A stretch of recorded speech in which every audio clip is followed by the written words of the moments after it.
Good afternoon, Mr. Chair, members. For the record, Matt Beienburg, Director of Education Policy at the Goldwater Institute. This transparency bill is necessary, as you heard from one parent already, and I think you'll hear from others shortly. This bill is pro-student, pro-parent, and pro-teacher. It does take a lot of courage to testify as a teacher in the face of the teachers' unions and organizations like the ACLU, which have attempted to dissuade parents and teachers from being able to voice their support in this way without maligning their motives. But members, I would like to do something a little bit different with my time and read a letter. This was from an Arizona public school teacher. We've had teachers actually across the country who have taken that courageous step to testify, and happy to share those as well. But I wanted to share quickly a letter from an Arizona public school teacher. So this is Jessica M., an English teacher. She writes, "As a young teacher with more experience in a pandemic classroom than anywhere else, I understand just how thin teachers are spread at the moment. During the second and third week of January, my colleagues and I covered over 70 absences in a week that would normally be covered by substitute teachers, sacrificing our planning time to make sure that students had teachers. The last thing I or any of us need on our plates is another task. I support SB 1211 because I believe that a classroom should be a workshop where discerning, knowledge-loving minds are molded, not indoctrinated, and SB 1211 presents an easy safeguard as we pursue that goal." As she continues, "Most districts have some sort of online system already in place for managing and posting resources and instructional materials. We have to. We never know which students will miss days of precious instructional time for reasons entirely outside of their control. Many schools already require teachers to submit lesson plans weekly, so teachers already document the resources they use. It would not place undue burden upon us to make that documentation publicly available to parents in an accessible corner of the internet. In addition, as others have pointed out, the system being proposed has the potential to make time-tested, creative, and rigorous materials available to us from colleagues we might not interact with under normal circumstances. I know that I and my students would benefit from being able to adapt the ideas of other highly creative and skilled educators to our own unique setting. Finally, parents deserve to know what their children are hearing, discussing, and learning in their classrooms. Education is a collaborative effort, not unilateral on the part of the teacher. We should be strengthening the ties between home and school, and making our course content available is one simple way to go about doing it." So I was happy to take any questions, but I just thought I'd share that with you. I think that encapsulates very much the spirit of this bill from that perspective. Thank you. Thank you. Mr. Chair, members, again, just briefly to respond to a couple of the questions that were brought up sort of on the technical side of this. There were several concerns brought up about whether or not this would constrain teachers' abilities to adapt their lesson plans, where we had the illustrative example of dropping a donut. Nothing in this bill would prevent a teacher from doing that. They simply have to report the materials that they use 7 school days after they use it. They're free to add materials at any point. It can be the night before, it can be the month before, whenever they would like to do it, unless you are specifically dealing with one of those topics that's identified in the bill, in which case 72 hours of notice for parents. We heard the example of that podcast that obviously featured content like that probably was appropriate for discussion. In terms of the question about whether or not this is burdensome for teachers, I know we had the gentleman from the Education Association indicate that they only had seconds to provide a solution to this. I would note that the vice president of the Arizona Education Association testified on a similar bill last year, in which she said, quote, "Weekly, I implement lesson plans. I submit them to my principal, to my coach, to the district office. This is because I'm a professional." Members, I think that that's indicative of the fact that in many cases, even these members themselves are suggesting that this is doable. And to the extent that we obviously want to improve the experience of teachers, several studies and surveys, including one from a database of 200,000 teachers, sampled them and asked, teachers themselves reported right now spending 4 hours each week searching for materials online to use in the classroom. That is an enormous burden on the teachers. Transparency would provide teachers, as others have testified in states such as North Carolina, to say this would be an enormous collaborative effort and would allow us to see what's being taught, such that a legislator in North Carolina opposed similar legislation for saying, quote, "My concern is who gets credit.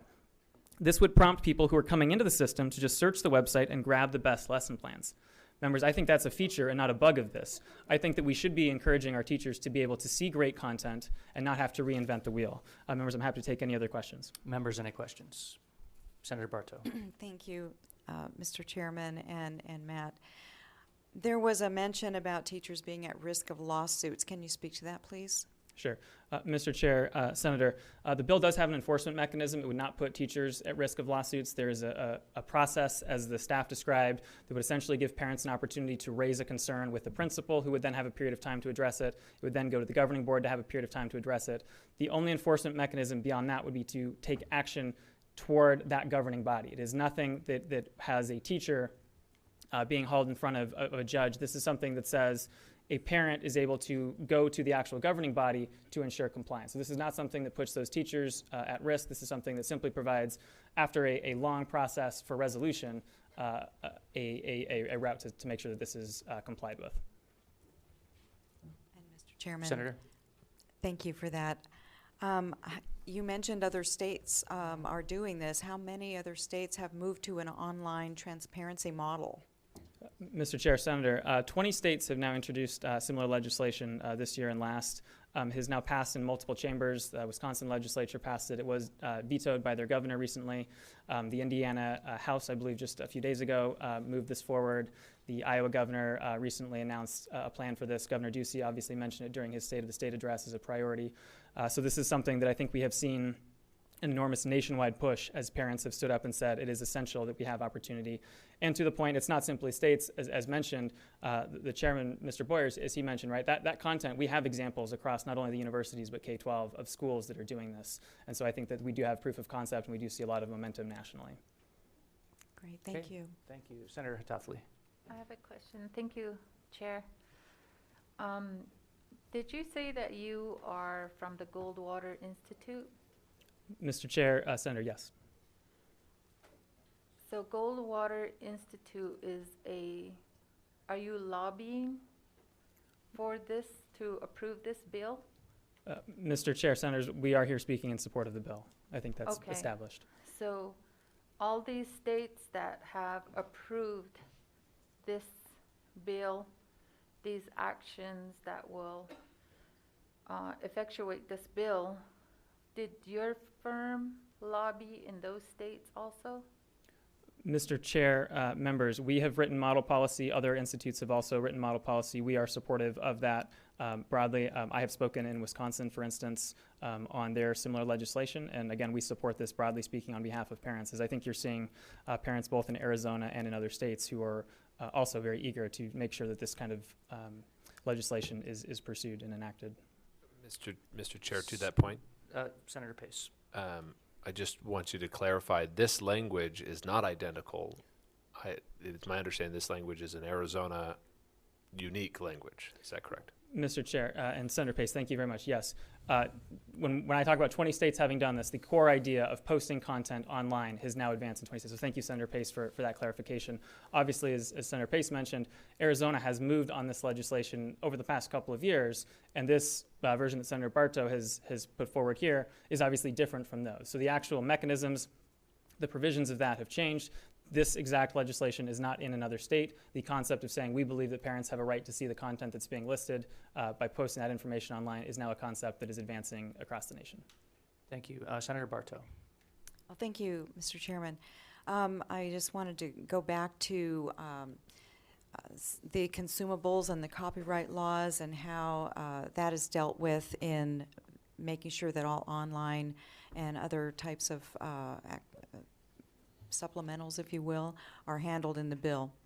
Sure, Mr. Chair, Senator, as mentioned, there's a lot of conversation about textbooks being posted online or curriculum. What we don't see, and what parents I think here have made the point of, what is often problematic is the landscape of materials, the supplemental materials, websites, videos, all this content that's being used. And so this bill, again, doesn't try to say, well, this wasn't your textbook, so we're not interested in it. Clearly, those materials are still of interest to the parents, whether that's an article or a video. So this bill says, simply, again, post basic identifying information about that, and then the parent is able to pursue that. Doesn't require literally photocopying every page of a textbook. It would just say, if you're going to use this, you can quite easily post that. Again, as I think the chair mentioned in his class, to provide that basic level of transparency.